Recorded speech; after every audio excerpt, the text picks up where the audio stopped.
রাত বাজে এখন 1:11।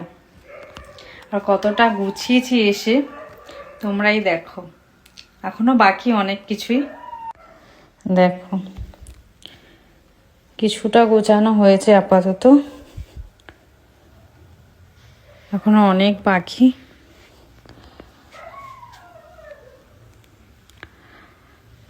ও শুয়ে পড়েছে।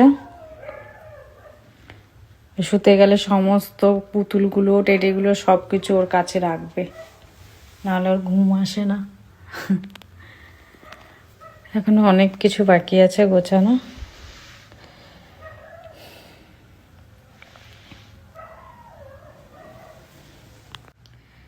চলো তোমাদের সাথে আবার পরে দেখা হচ্ছে। Tata, good night.